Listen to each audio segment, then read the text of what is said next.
I was born in a Christian country. I was raised as a Christian, and I've always been very respectful of Islam, and it's become more and more obvious to me and more pertinent that Islam is the last religion on the planet.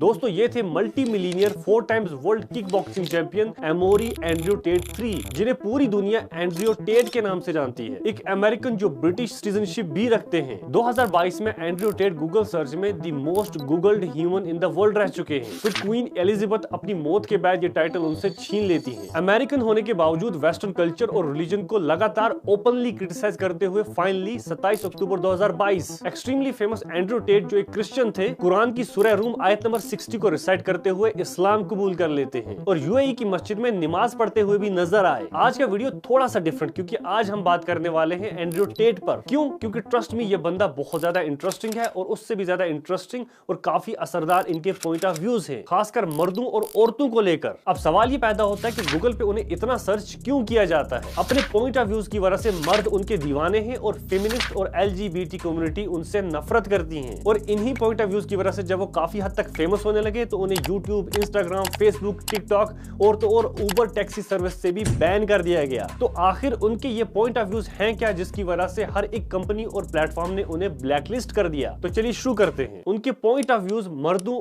औरतों, LGBT और religion को लेकर। LGBT मतलब lesbians, gauge, bisexuals और transgenders के बारे में वो क्या कहते हैं, सुनिए। I'm not anti-gay. I'm not anti-transgender. I'm not anti any of these things. What I am anti is propagating your worldview on other people's children. If you're gay and you can't have kids, why do you now believe it's your right to go to other people's kids and tell them how to think? You don't want to have children. You want to have sex with men. Fine, your decision and you're entitled to it. That does not give you the entitlement to go to other people's families who did decide to have children and raise them and try and program their children. Leave the kids alone. Don't come talk to my kid about it. That's my child. I will program my child with my worldviews. I raised them. I pay for them. They're my kid. They're not your kid.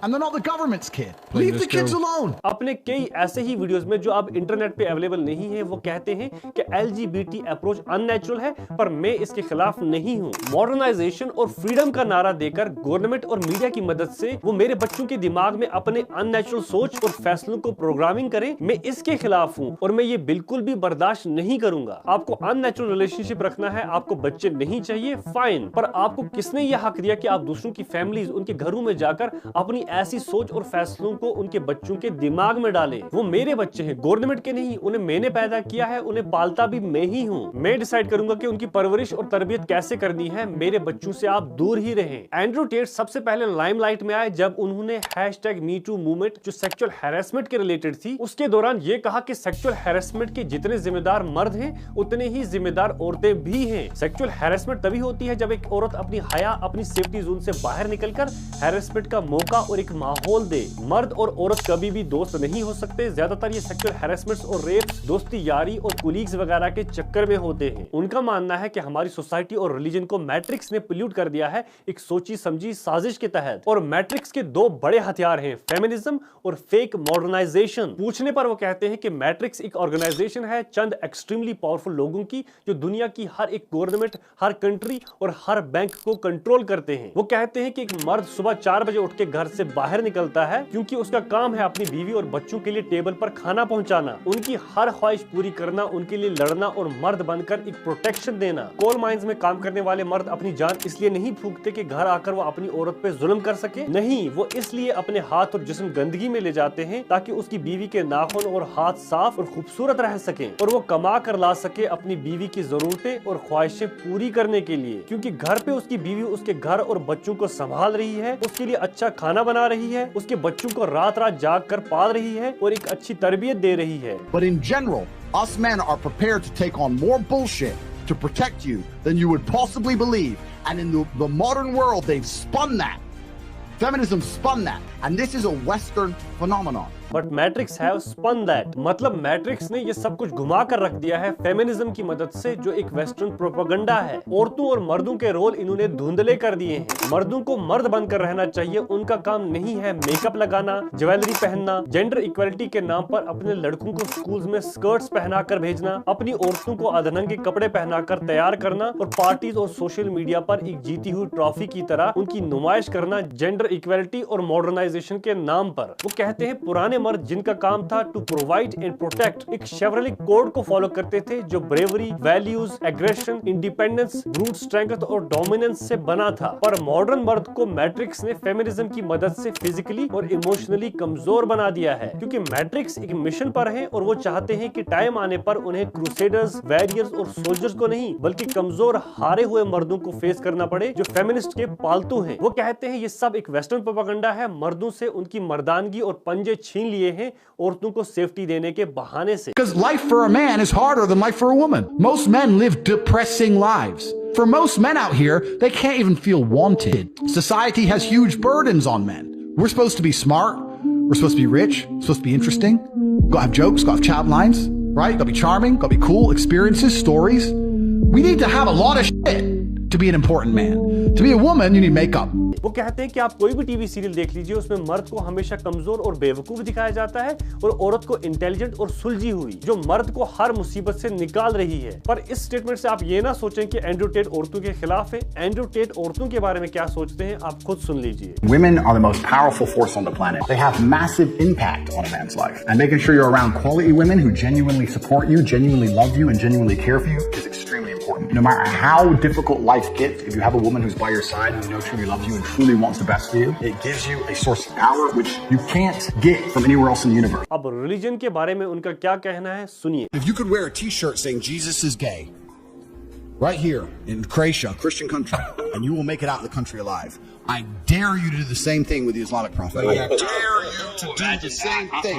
You would make it out of a Christian country alive, an Islamic country alive. Even in Christian countries, you are not safe to do that. You do not disrespect their beliefs. If they're the last religion on earth that people are afraid to disrespect, if their God is the last God on earth that people are afraid to disrespect, then he's the only God that matters. If every other God can be mocked, laughed at, put in video games, and shot at, stupid shit, dressed up gay on TV shows, ha ha ha ha.